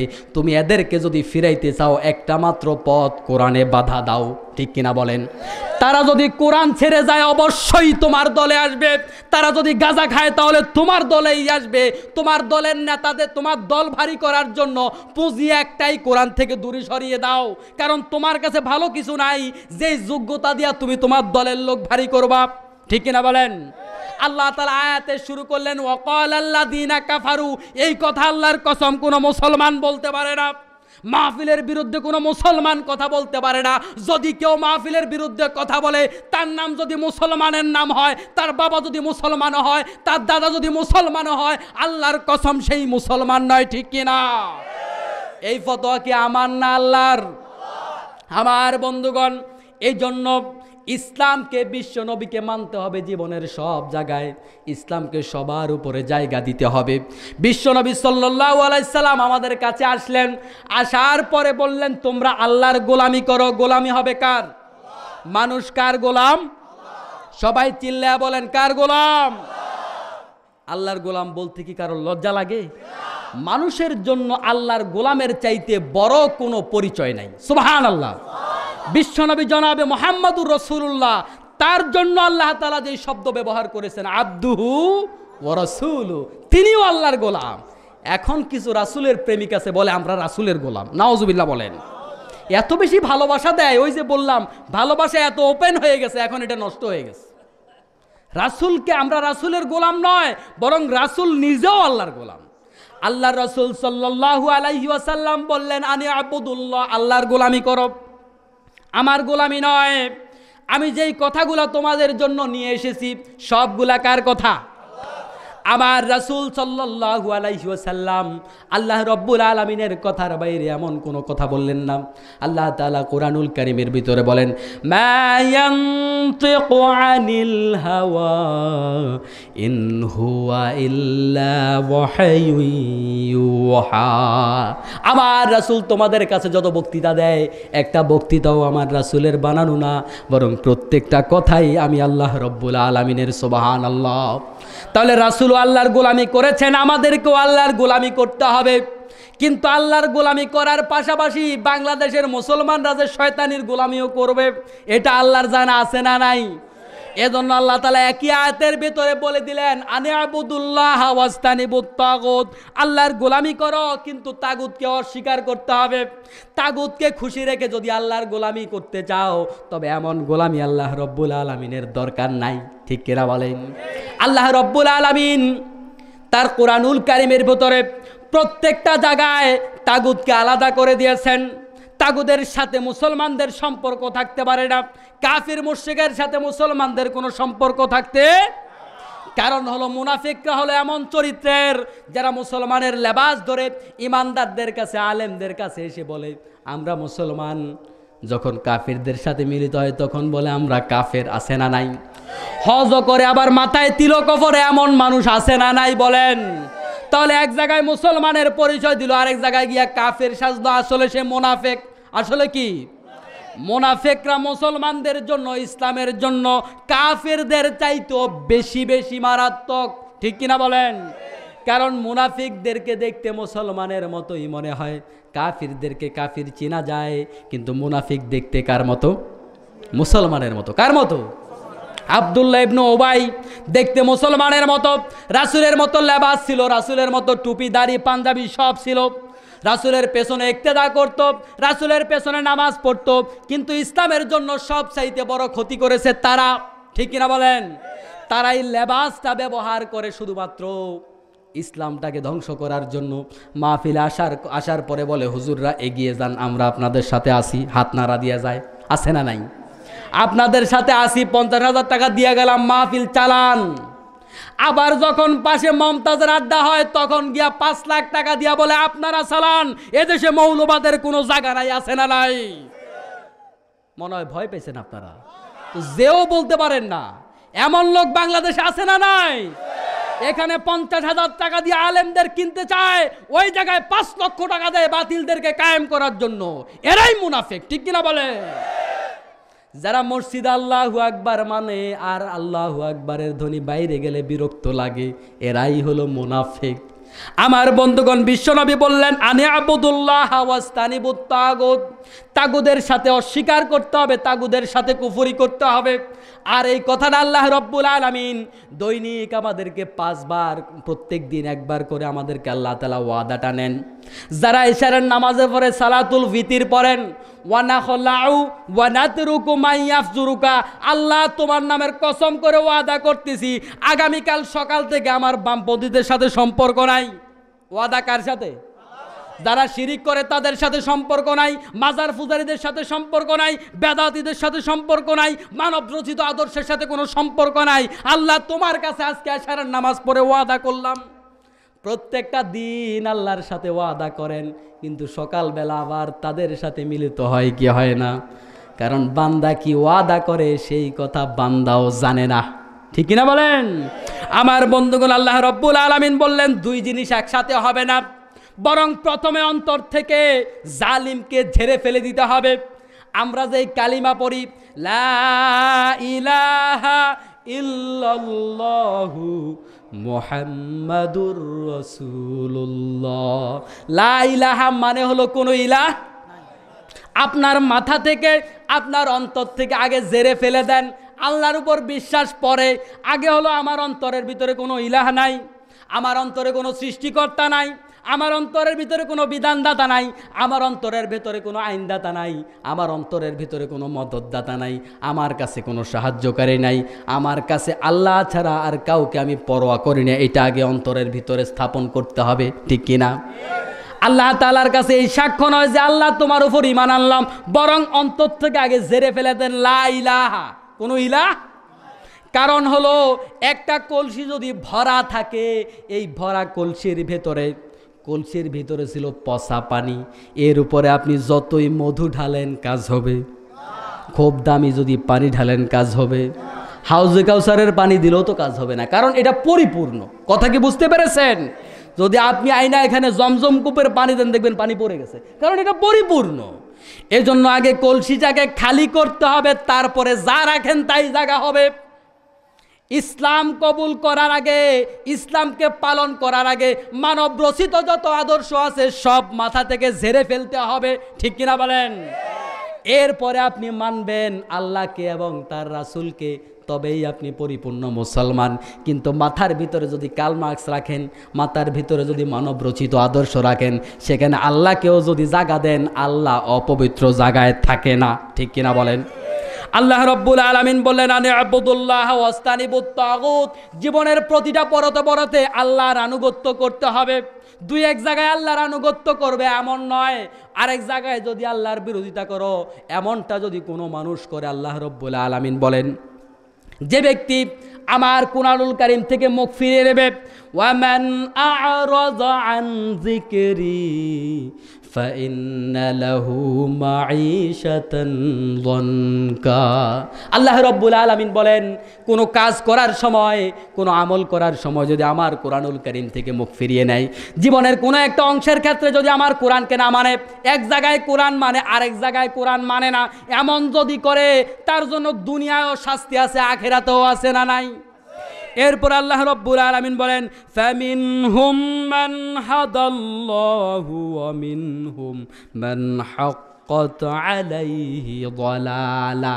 আল্লাহ তাআলা বলেন, আল্লাহ তাআলা যাকে চান হেদায়েত দেন, তাহলে হেদায়েত দেওয়ার মালিক কে? প্রত্যেক দিন প্রত্যেকটা নামাজের ভিতরে হেদায়েতের দোয়া আছে না নাই? ইহদিনাস সিরাতাল মুস্তাকিম সিরাতাল্লাযীনা আন'আমতা আলাইহিম। প্রত্যেকটা নামাজের ভিতরে আমরা দোয়া করি, আল্লাহ আমাদেরকে হেদায়েতের পথে রাখো। হেদায়েতের চাইতে বড় নিয়ামত বান্দার জন্য আর কিছু।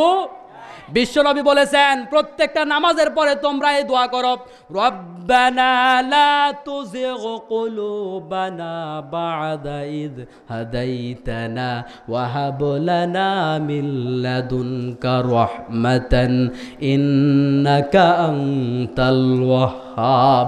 আয় আল্লাহ, আমাকে একবার হেদায়েতের পথ দেখিয়েছো, আমাকে একবার তোমার কোরআন বুঝার সুযোগ করে দিয়েছো, আমাকে একবার নামাজি বানানোর পর আমার আর বেনামাজি বানায়ও না। দোয়া করতে হবে কার কাছে? তাহলে হেদায়েত দেওয়ার মালিক কে? হেদায়েতের জন্য চেষ্টা করতে হবে, সাধনা করতে হবে। হেদায়েত দেওয়ার মালিক হলো আল্লাহ। আল্লাহ তাআলা মানুষকে হেদায়েত দেন। আর কিছু মানুষ আছে তাদের নিজের কুকর্মের কারণে আল্লাহ তাআলা তাদেরকে গোমরাহির মধ্যে ফেলে দেন। এরপর আল্লাহ রব্বুল আলামিন বান্দার জন্য বললেন, ফাসিরু ফিল আরদি ফানজুরু কাইফা কানা আকিবাতুল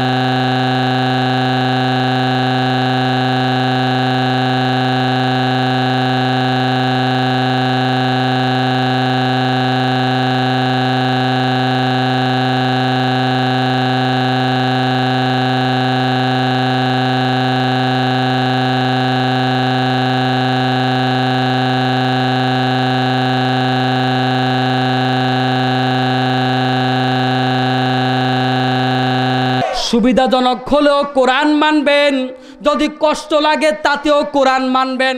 বন্ধুগণ, মনে কষ্ট নেবেন না। এখানে যারা উপস্থিত আছেন কেউ আমার শত্রু নয়, ঠিক কিনা বলেন? আপনি যদি এই কথাগুলাকে গ্রহণ করতে পারেন, আর যদি জান্নাতি হন, সফল না ব্যর্থ?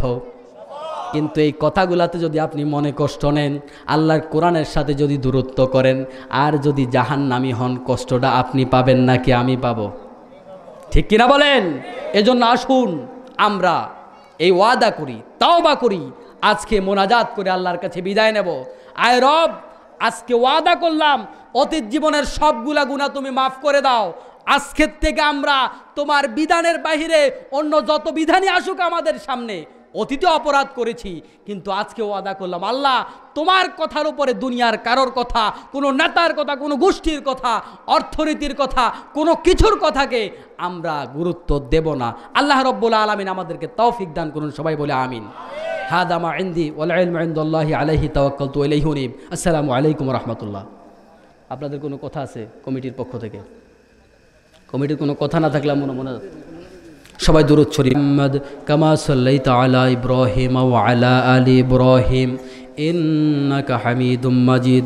আল্লাহুম্মা বারিক আলা মুহাম্মাদিন ওয়া আলা আলি মুহাম্মদ কামা বারাকতা আলা ইব্রাহিম ওয়া আলা আলি ইব্রাহিম ইন্নাকা হামিদুম মাজিদ।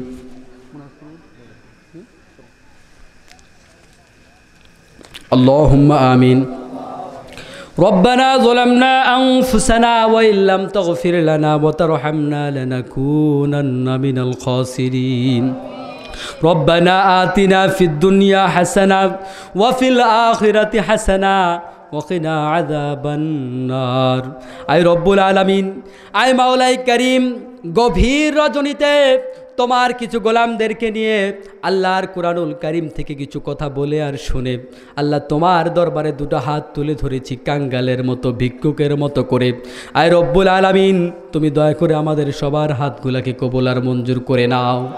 আয় আল্লাহ, আমরা দুনিয়ার বুকে কারোর কাছে কোনো দিন এভাবে আমরা ছোট হইনি, আমরা কারো কাছে এভাবে কাঙ্গালের মতো কোনো দিন কাকুতি মিনতি করি না, আমরা কাঙ্গালের মতো এভাবে কারো কাছে হাত পাতি না। এই রব্বুল আলামিন, আমরা যারা হাত তুলেছি আমাদের তামাম জীবনের গুনাহ মাফ করে দাও।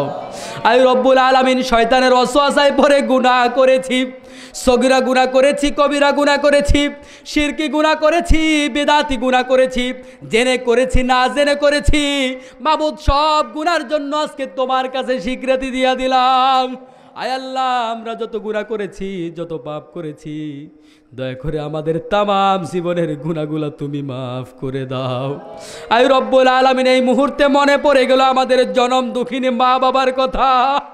আয় আল্লাহ, জীবনের সব শক্তি ব্যয় করে, অর্থ ব্যয় করে, শরীরের যৌবন শেষ করে আমাদেরকে লালন পালন করেছে, নিজে কষ্ট করেছে, আমাদেরকে কষ্ট দেয় নাই, শরীরের রূপ রং সব আমাদের জন্য শেষ করেছে। আয় আল্লাহ, এমন মা বাবাদেরকে আল্লাহ তুমি দয়া করে মাফ করে দাও। আল্লাহ, আমাদের মা বাবার জীবনের গুনাহ মাফ করে দাও।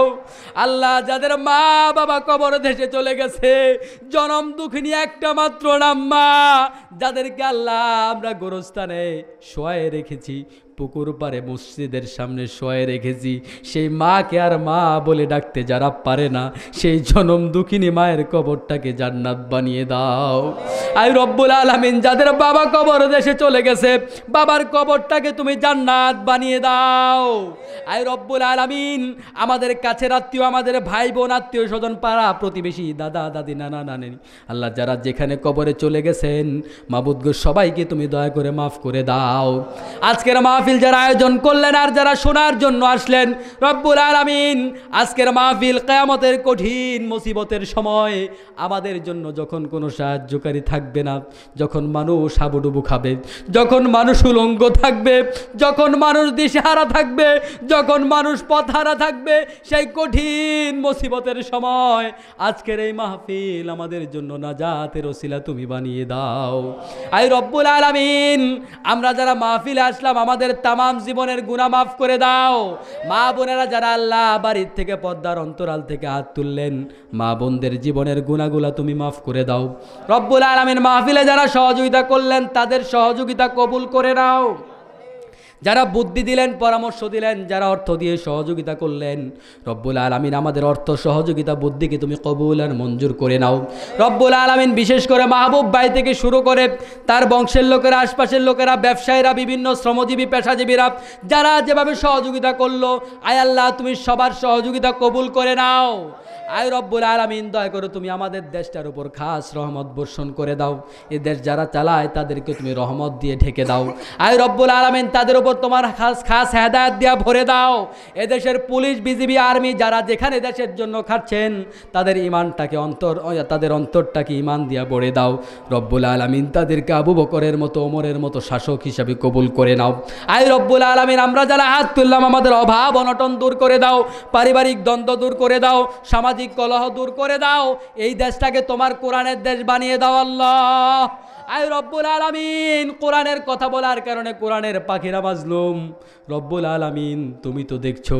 আয় আল্লাহ, ফেরাউনের সময় যে রব ছিল, তুমি তো সেই রব এখনো আছো। আয় আল্লাহ, কোরআনের কথা বলার কারণে যারা মাজলুম, তুমি তাদেরকে কবুল করে নাও। আয় রব্বুল আলামিন, কোরআনের পাখিদেরকে আমাদের বুকে আবার ফিরিয়ে দাও আল্লাহ। আয় আল্লাহ, আমরা যারা হাত তুললাম, আমাদের চাহিদা যত আছে হালাল, সব হালাল চাহিদাগুলোকে পূরণ করে দাও। রব্বুল আলামিন, আমাদের না বলা সবগুলো হালাল চাহিদা পূরণ করে দাও। আয় আল্লাহ, আমরা যারা হাত তুললাম, আমাদের জীবনের যত দিন বেঁচে থাকবো, ততদিন ইসলামের উপর বেঁচে থাকার তৌফিক দিয়া দাও। আমাদেরকে নামাজি বানিয়ে দাও, পরহেজগার বানিয়ে দাও, মুত্তাকি বানিয়ে দাও।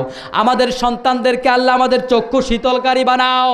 আল্লাহ, আমাদের ডান বাম, দল বিদল, বংশমর্যাদা সব কিছুর ঊর্ধ্বে ওঠে ইসলামের পক্ষে ভূমিকা পালন করার তৌফিক দিয়া দাও। আল্লাহ, জালেমদেরকে তুমি হেদায়েত দিয়া দাও। পৃথিবীর বিভিন্ন দেশের মুসলমানরা আজকে নির্যাতিত, নিপীড়িত, মায়ানমার, কাশ্মীরে বিশেষ করে আল্লাহ মুসলমানরা নির্যাতিত, মুসলমানরা খেতে পায় না।